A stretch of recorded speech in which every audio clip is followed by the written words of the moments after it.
இப்போ திணை உப்புமா எப்படி செய்கிறதுன்னு பார்க்கலாம். 1 டம்ளர் திணையை ஊற வச்சு வடித்து வச்சுருக்கேன். அதுக்கு தேவையான பொருள் வெங்காயம், தக்காளி, 1 பச்சை மிளகாய், 2 கேரட், 10 பீன்ஸ். தாளிப்புக்கு கடுகு, உளுத்தம்பருப்பு, கடலைப்பருப்பு. வாங்க செய்யலாம்.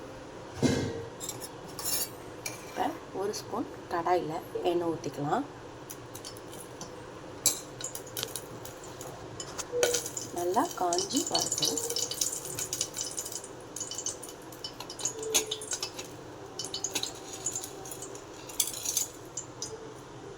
இப்போ கொஞ்சம் கடலைப்பருப்பு போட்டுக்கலாம். வதக்க வச்சு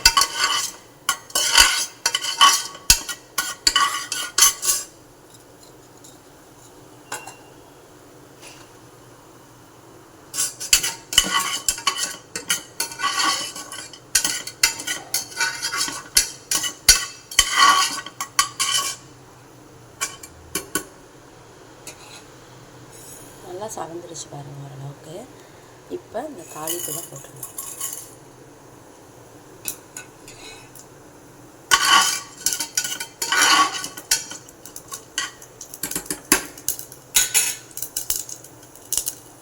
நல்லா கடுகு வெடித்து வந்துட்டு இப்போ நம்ம வெங்காயம் கட் பண்ணி வச்சுருந்தோம் இல்லையா, அதை போட்டுக்கலாம்.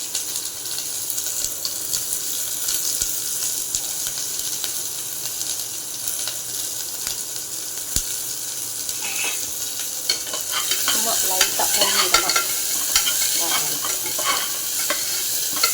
கண்ணாடி கதைக்கு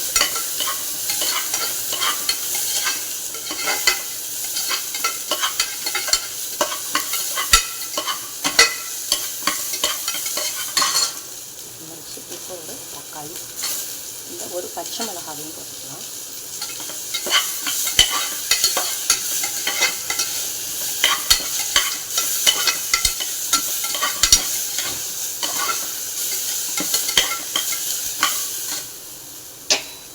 நறுக்கி வச்சுருந்தோம் இல்லையா காய்கறி, அதையும் போட்டு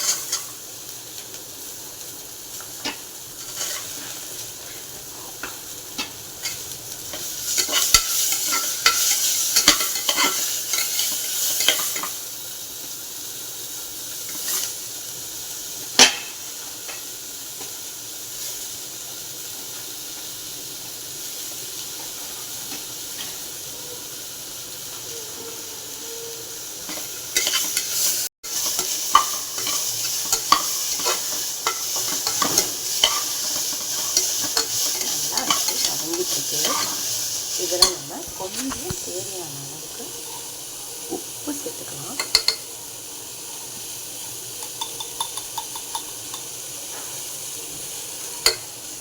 கொஞ்சம் 1 பிஞ்ச் மஞ்சள்தூள் சேர்த்துக்கலாம். இப்போ மசாலா வைக்கலாம்.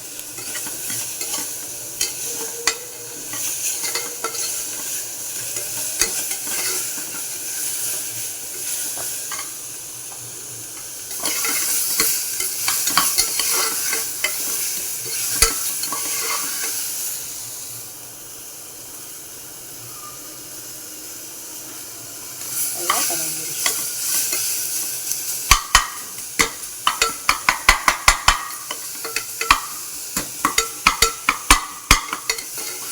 நல்லா வதங்கிடுச்சு. இப்போ இதால் 1 டம்ளர் நான் திணை எடுத்துருக்கேன். அதனால் 1 டம்ளருக்கு 2 டம்ளர் தண்ணி ஊற்றிக்கலாம்.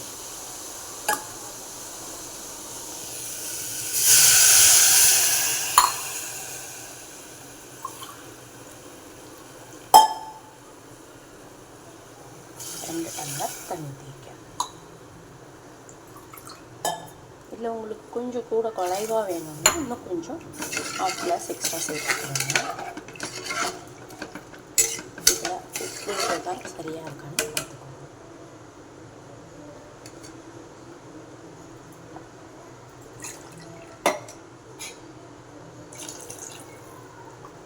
உப்பு எனக்கு கொஞ்சம் கம்மியாக இருக்கிற மாதிரி இருக்குது. கம்மியாக சாப்பிட்றது தான் ஓகே உங்களுக்கு. இல்லை அதிகமாக சாப்பிட்றதா கொஞ்சம் சேர்த்துக்கோங்க. இப்போ மட்டும்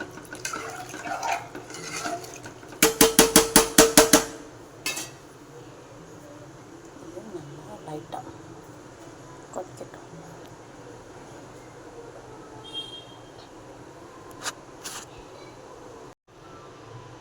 தண்ணி லேசாக சூடு வந்துச்சு. அந்த திணையை சேர்த்தாச்சு.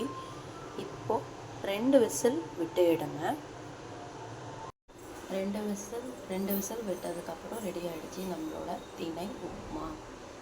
அதுக்கு தொட்டுக்க தேங்காய் சட்னி வச்சு சாப்பிடலாம். வாங்க அனைவரும் உண்டு மகிழ்வோம். இந்த வீடியோ உங்களுக்கு பிடிச்சிச்சுன்னா என்ன ஃபாலோ பண்ணுங்கள், சப்ஸ்கிரைப் பண்ணுங்கள், சப்போர்ட் பண்ணுங்கள். நன்றி.